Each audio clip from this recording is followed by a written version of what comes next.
এ যেন চিলে কান নিয়েছে এমন প্রবাদের মতোই ঘটনা। খাগড়াছড়িতে এক মারমা কিশোরীকে কেন্দ্র করে গত 7 দিনে যা ঘটেছে তা যেন পুরো পাহাড়ি জনপদকে কাঁপিয়ে দিয়েছে। নিখোঁজ হওয়ার মাত্র কয়েক ঘন্টা পর ওই কিশোরীকে অচেতন অবস্থায় উদ্ধার করা হলে পরিবারের পক্ষ থেকে ধর্ষণের অভিযোগ ওঠে আর মামলা করা হয়। আর সে ঘটনাকে ঘিরে দাবানলের মতো ছড়িয়ে পড়ে ভয়াবহ বিক্ষোভ, সহিংসতা। কিন্তু ডাক্তাররা যখন আসল তথ্য ফাঁস করলেন তখন যেন ধাক্কা খায় পুরো পরিস্থিতি। কি হয়েছিল আসলে সেদিন, আর কেনই বা স্পর্শকাতর এই বিষয়টিকে ঘিরে উত্তাল করা হলো পাহাড়ি এলাকা? জানা গেছে ঘটনাটি গত 23 সেপ্টেম্বরের। দীঘিনালায় সেদিন রাত 9টার দিকে নিখোঁজ হওয়ার পর রাত 11টায় অচেতন অবস্থায় একটি ক্ষেত থেকে ওই কিশোরীকে উদ্ধার করেছিল তার স্বজনরা। আর সেই ঘটনাই উত্তপ্ত করে তোলে গোটা খাগড়াছড়িকে। এ ঘটনাকে কেন্দ্র করে 3 জন নিহত এবং সেনাবাহিনীর মেজর সহ অন্তত 20 জন গুরুতর আহত হয়।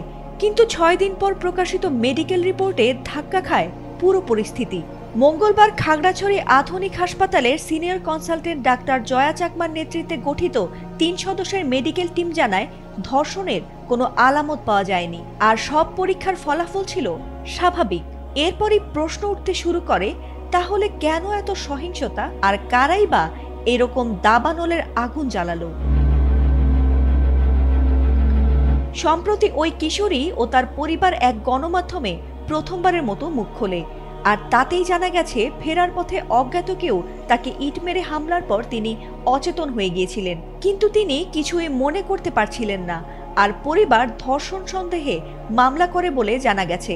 এরপর হাসপাতালে ভুক্তভোগীর মেডিকেল রিপোর্টও আসে নেগেটিভ।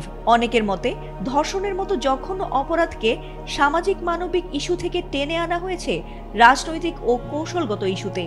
স্থানীয় গোষ্ঠীগুলোর মধ্যে বিভাজন তৈরি, সেনাবাহিনীর ভাবমূর্তিকে প্রশ্নবিদ্ধ করা এবং রাষ্ট্রীয় কর্তৃত্বকে দুর্বল করার চেষ্টা এখানে স্পষ্টভাবে দেখা যাচ্ছে বলে জানা গেছে।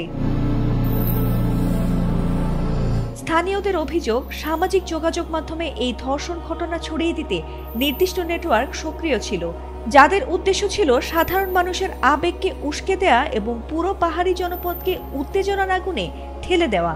এর ফলে সবচেয়ে বেশি ক্ষতিগ্রস্ত হচ্ছে সাধারণ পাহাড়ি মানুষ, যারা নিরাপত্তাহীনতার মধ্যে দিন কাটাচ্ছে। আইন শৃঙ্খলা রক্ষাকারী বাহিনী জানিয়েছে, অপরাধীর বিরুদ্ধে মামলার তদন্তের আগে পরিস্থিতিকে উত্তপ্ত করে তোলার চেষ্টাই প্রমাণ করা হয়েছে, যার উদ্দেশ্য ছিল সত্য মিথ্যা যাচাই না করে ধর্ষণের মতো স্পর্শকাতর ইস্যুকে হাতিয়ার বানিয়ে পাহাড়ে অশান্তি তৈরি করা। যদিও এখন পুরো খাগড়াছড়ি ধীরে ধীরে স্বাভাবিক হচ্ছে। অবরোধ প্রত্যাহারের পর যান চলাচল স্বাভাবিক হয়েছে, দোকানপাট খুলেছে, মানুষের মুখে ফিরে এসেছে স্বস্তির নিঃশ্বাস। কিন্তু এমন ইস্যু যেন আর কখনো প্রাণঘাতী সহিংসতায় রূপ না নেয় তা নিশ্চিত করতে সকলের সজাগ দৃষ্টি এবং সক্রিয় পদক্ষেপ অপরিহার্য। পাহাড়ে শান্তি ও নিরাপত্তা ফেরানোর এই দায়িত্ব শুধু প্রশাসনেরই নয়, বরং সকলের।